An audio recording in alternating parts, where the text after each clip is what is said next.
धर्म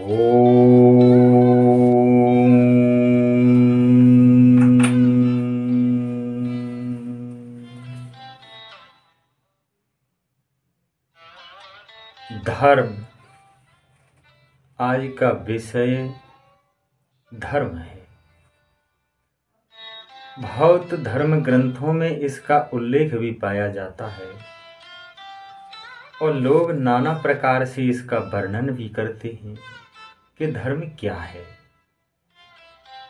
इससे पहले एक शब्द और भी है जिसको कहते हैं सनातन धर्म। अब सवाल यह उठता है कि सनातन धर्म क्या है। तो सनातन उसको कहते हैं कि जिसका कभी नाश न हो, और धर्म कर्म का नाम भी है। जो प्राणी जिस प्रकार से कर्म करता है उसको ही धर्म मान लेता है, बल्कि धर्म की संज्ञा बहुत कुछ लंबी चौड़ी हो जाती है। मेरे हिसाब से प्रिय दोस्तों, सनातन धर्म ही सत्य है। हमारे इस हिंदुस्तान में हिंदू, मुस्लिम, सिख, ईसाई आदि अनेक धर्म हैं, पर इन सबसे परे सनातन धर्म है। तो सनातन जिसका कभी नाश न हो। अब विचार करके देख लो कि नाश किसका नहीं होता है। तो संपूर्ण संसार नाशवान है।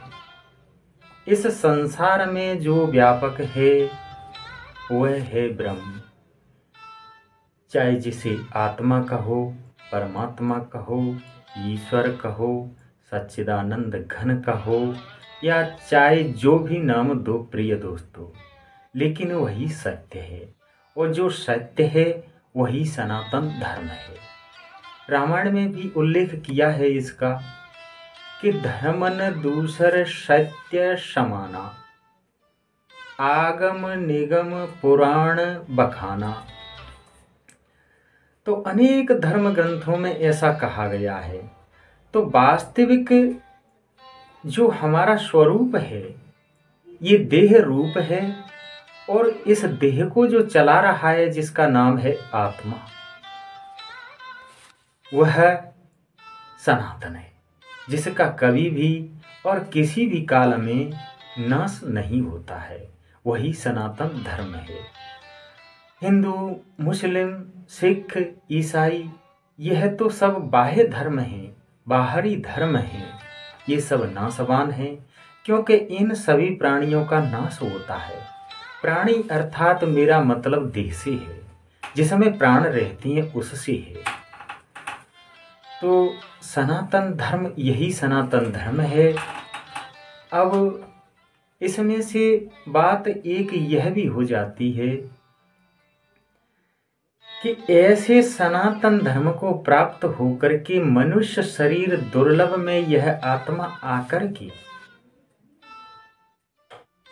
अपना ही गला घोंट लेता है मनुष्य, क्योंकि उसको जाने बिना आत्महत्यारा है। कोई फांसी लगा लेता है, कोई कुएं में गिर जाता है, कोई अग्नि लगा लेता है, यानी नाना प्रकार से अपना आत्महत्या कर लेता है। यह तो शरीर की हत्या कर लेता है, लेकिन आत्महत्यारा तो वह है जिसने अपने स्वयं के आत्मा को नहीं जाना, और जिसने अपने इस आत्मा को जान लिया तो यही सनातन धर्म है, जिसका कभी भी नाश नहीं होता है। संपूर्ण शरीर जितने भी इस संसार में हैं उन सब का नाश तो एक न एक दिन होना ही है। सत्य तो वास्तव में आत्मा ही है, और आत्मा ही सनातन धर्म है। इसलिए प्यारे दोस्तों, इस आत्म स्वरूप में जो प्राणी जग जाता है और इसी में संपूर्ण जीवन विलास करता है, रमण करता है आत्म स्वभाव में, तो वह प्राणी अंत समय में भी इसी आत्म भाव में ही अपने प्राणों को छोड़ता है और सनातन धर्म से सनातन पद की प्राप्ति हो जाती है, जहाँ से जन्म और मृत्यु का भय दूर हो जाता है, भ्रम मिट जाता है।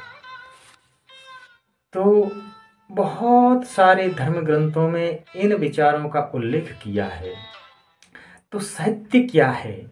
तो सत्य तो वही है कि जिसका कभी भी नाश न हो सके, और नाश तो सिर्फ आत्मा का ही नहीं होता है।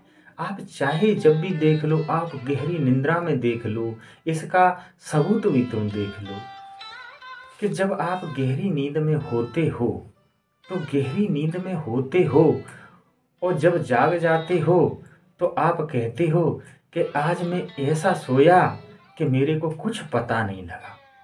अब कुछ पता नहीं लगा, यह किसको पता लगा? कुछ नहीं का पता किसको लगा? तो वास्तव में आत्मा तो सदा ज्ञान स्वरूप है और जागता रहता है, और वो सदा ही जागता रहता है, वो कभी सोता नहीं है। सोता तो सूक्ष्म शरीर है। सूक्ष्म शरीर के सो जाने से आत्मा नहीं सो जाती है, संपूर्ण इंद्रियां सो जाती हैं। सूक्ष्म शरीर का प्रभाव स्थूल शरीर पर पड़ जाता है। स्थूल शरीर पर पड़ने से सारी इंद्रियां अपने अपने अर्थों में विलीन हो जाती हैं। जब अर्थों में विलीन हो जाती हैं तब भी आत्मा इसका साक्षी अर्थात दृष्टा बन के देखता रहता है। जो देखता रहता है वह न कभी मरता है, न कभी जन्मता है, न भोगता है, न उसमें सूर्य है, न चांद है, न उसमें युग है, न युगांतर है, न उसमें धरती है, न पाताल है। वह इन सब का स्वामी है, जो संपूर्ण इन वस्तुओं में प्रवेश होकर के सबको जीवित सा दिखाता है, जबकि ये जीवित नहीं है, जड़ है। ये पांच भौतिक प्रकृति संपूर्ण जड़ है, और जड़ चेतन का संगम होने से यह चेतनवत हो जाती है।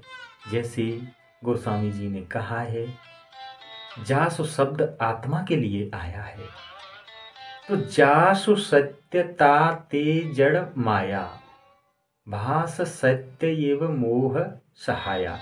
मोह के कारण वह सत्य स्वरूप प्रतीत नहीं होता है, लेकिन उसकी सत्यता के कारण सभी पशु पक्षी प्राणी जड़ चैतन्य ऐसा लगता है कि मानो सब जीवित हैं।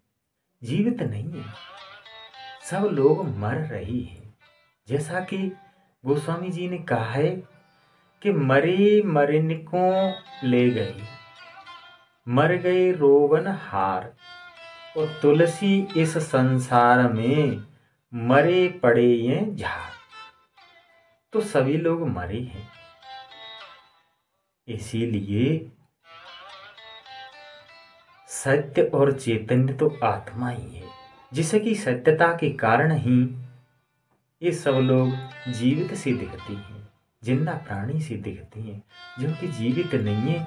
एक एक क्षण काल के ग्रास में समाते हुए जा रही हैं। जब यह शरीर काल के ग्रास में पहुंच जाएगा, उससे पहले अपने आप अपने आत्मा स्वरूप को जानो और ऐसा निश्चय करो कि वास्तव में मैं देह नहीं हूँ, मैं प्राण नहीं हूँ, मैं मन नहीं हूँ, मैं बुद्धि नहीं हूँ। ये तो मेरे जानने में आती हैं, और जिसके जानने में आती हैं यही तो आत्मा है, यही तो सनातन है। और इसका धर्म क्या है कि सदैव रहना, इसलिए इसको सनातन धर्म कहा गया है।